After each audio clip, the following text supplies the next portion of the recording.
জাপানের নিস্তব্ধ রাত। বাইরের শুনশান রাস্তা চিরে মাঝে মধ্যে দূর থেকে ভেসে আসা গাড়ির টায়ারের ঘর্ষণ আর ইঞ্জিনের গোঙানি ঘরের ভেতর থেকেও স্পষ্ট টের পাওয়া যাচ্ছে। নিয়ন আলোয় শহরটা সজাগ থাকলেও সারার ফ্ল্যাটে আজ অদ্ভুত এক স্থবিরতা। ব্যস্ত জাপানিদের আসা যাওয়া চলছেই, কিন্তু সারার চারপাশের দেয়ালগুলো যেন আজ আরও বেশি ভারী হয়ে উঠছে।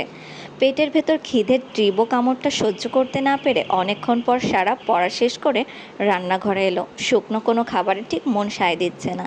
ইচ্ছে হলো ধোয়া ওঠা এক বাটি ম্যাগি বানানোর, কিন্তু পরক্ষণেই নিজের ব্যান্ডেজ করা হাতটার দিকে তাকাতেই একরাশ বিরক্তি আর অসহায়ত্ব তাকে গ্রাস করলো। এই হাত নিয়ে চুলা জ্বালানো কিংবা ম্যাগি নাড়াচাড়া করা কোনোটাই সম্ভব নয়। এক বুক হতাশা নিয়ে সারা রান্নাঘর থেকে ফিরে এসে ড্রয়িং রুমের সোফায় ধপ করে বসে পড়ল। ঠিক সেই মুহূর্তে নিস্তব্ধতা ভেঙে সারার ফোনটা আর্তনাদ করে উঠল। স্ক্রিনে তানিয়ার নাম দেখে সারা একটা দীর্ঘশ্বাস ফেলে ফোনটা রিসিভ করে কানে ধরল। ওপাশ থেকে তানিয়া চনমনে গলায় বলে উঠল, সারা কি করছিস রে? সারা নিষ্প্রহ গলায় জবাব দিল, কিছু না, তুই? সেম। আচ্ছা শোন, আমি তো জানলাম তুই নাকি রাফসান স্যারের পাশের ফ্ল্যাটেই থাকিস।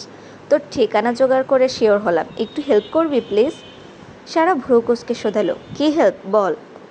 সারা, একটু কষ্ট করে রাফসান স্যারের ফ্ল্যাটে যাবি? স্যারের কাছে আমাদের প্রথম সাবজেক্ট পরীক্ষার কোশ্চেন আছে, একটা কপি চাইলেই স্যার দিয়ে দেবে। আসলে আমাদের ফ্যাকাল্টি টিচার চাচ্ছে। প্লিজ বান্ধবী, একটু হেল্প কর না। রাফসান স্যারের ফ্ল্যাটে যাওয়া নামটা কানে আসতেই সারার বুকের ভেতরটা যেন মুহূর্তের জন্য হিম হয়ে গেল। ওই লোকটার মুখোমুখি হওয়া মানেই অস্বস্তির এক পাহাড় টপকানো। নিজেরও একটা কোশ্চেন দরকার, কিন্তু দ্বিধায় সে পাথর হয়ে বসে রইল। ওপাশ থেকে তানিয়া আবারও আবদার জুড়ে দিল, সারা শোন, যা না প্লিজ, খুব দরকার রে, তোর নিজেরও তো লাগবে, একেবারে নিয়ে আসবি প্লিজ, যা লক্ষ্মী মেয়ে। সারা নিজের মনের ভেতরের সবটুকু সাহস এক জায়গায় জড়ো করলো। একটা দীর্ঘশ্বাস ফেলে ফোনের ওপাশে থাকা তানিয়াকে জানালো, ঠিক আছে যাচ্ছি। শুনেই তানিয়া খুশিতে গদগদ হয়ে উঠল। থ্যাংক ইউ সো মাচ বান্ধবী আমার, তুই সেরা। নিজের অস্বস্তিটুকু যেন কোনো মতে সামলে নিয়ে সারা এসে দাঁড়ালো রাফসানের ফ্ল্যাটের সামনে। বুকের ভেতর হৃৎপিণ্ডের ধকধকানি যেন কানে তালা লাগিয়ে দিচ্ছে। কয়েকটা গভীর শ্বাস নিয়ে কাঁপা কাঁপা আঙুলে কলিং বেলে চাপ দিল সে। কয়েক সেকেন্ডও কাটল না, ক্যাচ ক্যাচ শব্দে খুলে গেল ভারী দরজাটা। সামনে তাকাতেই সারার চোখের মনি স্থির হয়ে গেল। আজও সেই একই দৃশ্য।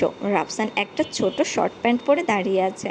তার ফর্সা সুঠাম আর পেশিবহুল পা দুটো একদম উন্মুক্ত। মাথার ওপরের বাতির হলদেটে আলোয় ওর শরীরের প্রতিটি খাত যেন চকচক করছে। সারা মনে মনে বিরক্ত হয়ে ভাবল, এই লোকটা সবসময় এমন আধা ন্যাংটা হয়ে থাকে কেন? রাফসান সারাকে দেখে প্রথমে কিছুটা অবাক হলেও মুহূর্তেই সামলে নিল। ঠোঁটের কোণে সেই পরিচিত বাঁকা হাসিটা ফুটিয়ে সে দরজায় কপাটে গা এলিয়ে দিল। তারপর দুই হাত বুকের উপর ভাঁজ করে তৃপ্তির চোখে সারার আপাদমস্তক দেখে নিয়ে লোলুপ স্বরে বলল, কি ব্যাপার বউ, দেখছি আজ নিজে থেকেই হাজির। আমি তো ভাবছিলাম একটু পরেই আপনার ওখানে যাব, তার আগেই আপনি চলে এলেন। তা স্বামীকে বুঝি খুব মিস করছিলেন? রাফসানের কণ্ঠের সেই বিদ্রূপ আর চাহনি সারার অস্বস্তিকে কয়েক গুণ বাড়িয়ে দিল। মুহূর্তের মধ্যে সারার পিত্তি চলে উঠল। রাগের চোটে হিতাহিত জ্ঞান হারিয়ে সে ঝাঁঝালো গলায় বলে উঠল, আপনার মতো মানুষকে মিস করা তো দূরের কথা, সারাক্ষণ বিরক্তির চরম সীমা ভাবি আমি। এমনি এসেছিলাম, এখন চলে যাচ্ছি। বলেই সারা যেই না ঘুরে এক পা বাড়াতে যাবে, অমনি রাফসান ক্ষিপ্র গতিতে ওর হাতটা ধরে এক হ্যাঁচকা টান দিল। সামলাতে না পেরে সারা একদম দেয়ালের সাথে লেপটে গেল। রাফসান ওর শরীরের ভার দিয়ে সারাকে দেয়ালের সাথে চেপে ধরে ফিসফিস করে বলল, হুম হুম, এসেছেন যখন তখন যাবেন আমার ইচ্ছে। রাফসানের তপ্ত নিঃশ্বাস সারার কপালে আর ঘাড়ে আছড়ে পড়ছে। সেই উষ্ণতায় সারা সারা শরীর এক অদ্ভুত শিহরণ বয়ে গেল। ভয়ে আর অস্বস্তিতে সারা মুহূর্তেই চিৎকার করে উঠল, ছাড়েন আমায়, এভাবে ধরেছেন কেন? রাফসান ওর কথার তোয়াক্কা না করে সারার গালে আঙুল দিয়ে সুড়সুড়ি দিতে দিতে বিদ্রূপের সুরে বলল, যাতে আপনি হুট করে পালিয়ে যেতে না পারেন তাই ধরেছি। বাই দ্য ওয়ে, হঠাৎ আসার কারণটা কি?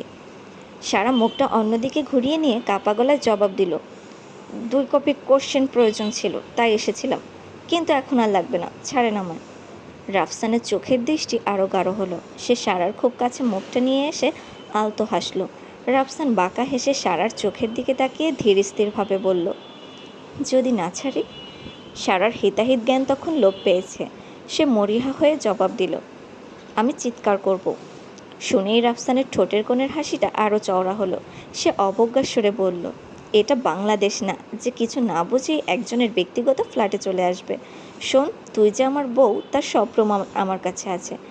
এখন যদি তুই চিৎকার করিস আর আমি সেই প্রমাণগুলো দেখাই, তবে মানুষ কী ভাববে জানিস? সারা মুহূর্তের জন্য কুঁকড়ে গেল। ওর অবাক চোখের দৃষ্টির তোয়াক্কা না করে রাফসান একদম কানের কাছে মুখ নিয়ে এলো। ওর মাতাল করা কণ্ঠের ফিসফিসানি সারার কানে তীরের মতো বিঁধল। সবাই ভাববে আমি আমার মিসেস রাফসানকে আদর করছি। কথাটা কানে ঢুকতেই সারার মাথায় যেন আগুনের হালকা বয়ে গেল। রাগে আর অপমানে সে রাফসানের উন্মুক্ত পেশিবহুল বুকে দু হাতে ধাক্কা দিতে দিতে দাঁতে দাঁত চেপে চেঁচিয়ে উঠল, অসভ্য নির্লজ্জ পুরুষ কোথাকার! আপনার কোনো লজ্জা শরম নেই? ছাড়েন আমায়। আপনার ফ্ল্যাটেই আসা আমার জীবনের সবচেয়ে বড় ভুল হয়েছে। জানতাম এখানে একটা বাঘ বাস করে, জেনে বুঝে কেন যে এই গুহায় পা দিলাম। সারা যতই ধস্তাধস্তি করছে, রাফসান যেন ততই পাথরের মতো অটল হয়ে যাচ্ছে। সে এক চুলো নড়ল না, বরং উল্টো সারার দুই হাত ধরে দেয়ালের দুই পাশে শক্ত করে চেপে ধরল। সারার শরীরটা এখন পুরোপুরি ওর আয়ত্তে। রাফসান ওর চোখের মনির দিকে তাকিয়ে গম্ভীর অথচ নেশাক্ত গলায় বলল, যেহেতু বাঘের গুহায় চলেই এসেছেন, তবে এই বাঘ কি আপনাকে না খেয়ে যেতে দেবে, মিসেস রাফসান? রাফসানের দেহের উষ্ণতা আর দৃঢ়বদ্ধ হাতের চাপে সারা যেন ক্রমশ নিস্তেজ হয়ে আসছে। সারা এক ঢোক গিলে নিজেকে সামলানোর আপ্রাণ চেষ্টা করে বলল, রাফসান, আপনি কিন্তু দিন দিন অতিরিক্ত নির্লজ্জ হয়ে যাচ্ছেন। আপনাকে সহ্য করা আমার পক্ষে অসম্ভব হয়ে দাঁড়াচ্ছে। রাফসান তাতে বিন্দুমাত্র বিচলিত হলো না, বরং ওর চোখের মনিতে এক ধরনের অদ্ভুত আধার নেমে এলো। সে সারার আরও কাছে ঝুঁকে এসে ফিসফিসিয়ে বলল, শুধু নির্লজ্জ কেন, তোর জন্য আমি আরও অনেক কিছু হতে পারি, আর আমি ঠিক কে কী করতে পারি তা তোর ধারণারও বাইরে। দেখতে চাস নাকি বল?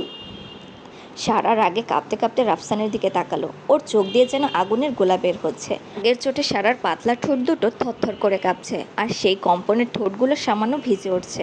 রাফসানের নেশাক্ত চোখ গিয়ে আটকে গেল সেই কাঁপতে থাকা ভেজা ঠোঁট দুটোর উপর। সামান্য ফাঁক হয়ে থাকা ওই ঠোঁটজোড়া যেন এক নিষিদ্ধ হাতছানি। রাফসান মুহূর্তের জন্য নিজের হিতাহিত জ্ঞান হারিয়ে ফেলল। ওর সমস্ত নিয়ন্ত্রণ যেন আগলা হয়ে যাচ্ছে। প্রচণ্ড এক আকাঙ্ক্ষায় সে নিজের মুখটা সারার দিকে আরও নিচু করে আনলো। সারার হৃৎস্পন্দন তখন তুঙ্গে, আর রাফসানের তপ্ত নিঃশ্বাস ওর ঠোঁটে এসে বিঁধছে। রাফসান নিজের ঠোঁট দুটো সারার ঠোঁটের একদম কাছাকাছি নিয়ে এলো, আর ঠিক যখন সে নিজের ঠোঁট সারার ঠোঁটে মিলিয়ে দিতে যাবে, ঠিক তখনই